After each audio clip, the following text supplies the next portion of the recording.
Welcome to the FirstRoot Overview for Teachers. In this overview, we'll present how participatory budgeting works, how FirstRoot supports schools in using participatory budgeting, and we'll answer some frequently asked questions about the process. Let's begin. FirstRoot helps schools use participatory budgeting to teach financial literacy. Participatory budgeting is a democratic process in which students are given real money to collaboratively invest in their school. It proceeds through 5 distinct stages. The first stage is designing the process.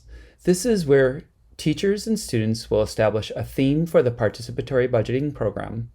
They will determine the amount of money to be given to the students, and they will determine which students are involved.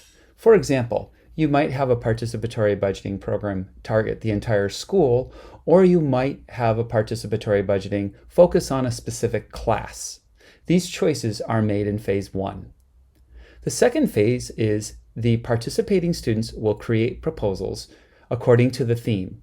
For example, if the theme is associated with preparing for new kinds of work, students might elect to purchase a 3D printer to learn about additive manufacturing. In the third phase, proposals are refined. They're described in terms of the benefits that will accrue to the school, and research is done to determine how much a proposal will cost and what the impact of the implementation will be in the school or the school community. When proposals are prepared, they're gathered into a ballot. The ballot is presented to the students who are participating, and they vote. Students may select any combination of proposals they think advance the cause of the school, provided that combination of proposals is less than or equal to the allocated budget. In the final phase, the winning proposals are funded and implemented by the teachers and the administrators. Participatory budgeting teaches 3 core life skills. The first is financial literacy, which manifests itself in students examining the cost of the proposal and the implementation impact. The second is civics. Students move from considering what they think is a good idea to what is a good idea for the school community. This provides an opportunity for educators to show the parallels between the choices made in civics in the community at school and the community outside of school. It also introduces design thinking. Students in the ideation phase are using divergent techniques.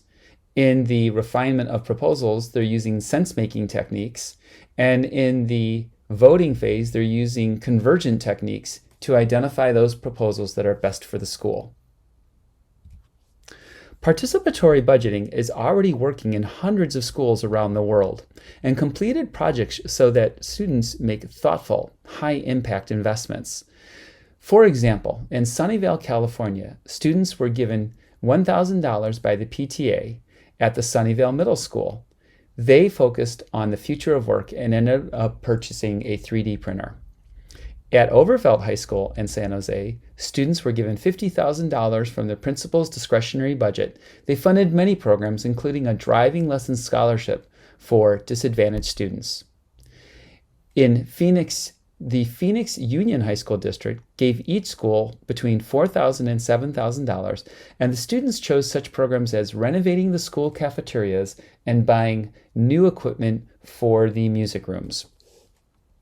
Now, on average, youth are given $2,000 to $50,000 to invest, and the money comes from many different sources.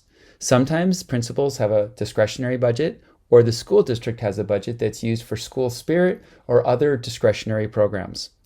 The PTA or the PTO are common sources of funds, as are corporate social responsibility programs. Students can raise money on their own. They can reach out to banks and credit unions, and they can even talk to nonprofit partners who may be willing to invest in the school. Now, note the amount of money. We're not talking about the size of a large bond. We're talking about enough money to be meaningful to the students and give them an opportunity to make investments that improve the school, but not so much money that they would be subjected to high degrees of scrutiny or high degrees of risk if the money or the project didn't pan out as expected. How does this work? Well, the first step is FirstRoot will work with teachers and administrators to provision their school on the FirstRoot platform. Once that's done, the teacher will configure the PB program, such as establishing the budget, the duration of each phase, and who can participate. From there, FirstRoot's app guides students through all phases of the PB program. Students create, refine, vote, and fund proposals. Finally, the teacher purchases student-funded proposals. Now, you want to get the students involved as much as possible in each phase. If it is possible, you'd like the students to be purchasing the proposals, and you definitely want them involved in the implementation of the proposals wherever possible. Now, our general guidelines is to use the participatory budgeting program to focus on capital expenses. This is for two reasons. We would like to see the improvements implemented in the school year in which they're selected. So capital expenses tend to be more manageable to getting done more quickly. The second thing is operating expenses can change future budgets. And because future budgets are uncertain, they may be a little harder to manage in the subsequent years of implementation. Here are some screenshots from the FirstRoot app. You'll notice that it's based on familiar designs that your students are using now, such as social media apps or the apps on their phone that let them take photos. In the voting and funding phase, you'll again see that it's highly easy to use and it's quite attractive. Note that in these screenshots, the initial proposal for the new microscopes and equipment for the chemistry lab were estimated to cost $200. But during the voting phase, the research indicated that that price had increased to $320. This kind of change in price is common, and it's part of the application of financial literacy throughout the program. At this point, I'd like to cover some frequently asked questions. How long does a PB program take? Well, the answer depends on the scope of the program and the amount of the budget. If the program is designed for a single classroom, it might last only a week. But if it is engaging the entire student body, it might take 4 or even 8 to 12 weeks. You can choose a duration that works for your school and for your student body. How is the budget managed? Well, teachers or school administrators will manage the actual budget outside of the app. We advocate that teachers should make certain that students have access to all financial information associated with implementing the winning proposals, as this builds trust by demonstrating that the proposals they selected are purchased and implemented, and it provides even more opportunities to emphasize civics and financial literacy. For example, let's go back to those microscopes for the chemistry lab. There may have been some additional supplies that were required that were missed in the refinement stage, or the students may have misestimated the tax requirements or the shipping requirements. These are all opportunities for learning that can serve your students well as they move into an adult life. What controls do teachers have? Teachers and school administrators set the policies, such as the maximum cost of a single proposal, or requiring that proposals be for capital improvements. Student leaders and teachers review all proposals to ensure that they meet school guidelines, and teachers also can control which students participate. Can teachers vote? Well, while teachers determine who can participate, we advocate that voting is limited to the students. This reinforces the goal of putting the students in charge of the budget. Will students be able to allocate funding over all of the submitted proposals? When you get to the voting stage, you're going to build a voting ballot. And a voting ballot is going to contain between 3 and 15 proposals. Now, that's usually a subset of the original raw ideas. And that's because many of those proposals are going to be excellent ideas, but they're going to exceed the budget. Therefore, students can vote to fund any combination of proposals that make it to the ballot, provided the total costs for the selected proposals is less than or equal to the available budget. Now, the FirstRoot app will guide the students through this process and enable them to make the choices that they think are most appropriate for the school. Does FirstRoot have any influence, or can FirstRoot otherwise control the program? The answer is no. What training does FirstRoot provide? Well, FirstRoot provides free training videos like this one, covering all aspects of participatory budgeting.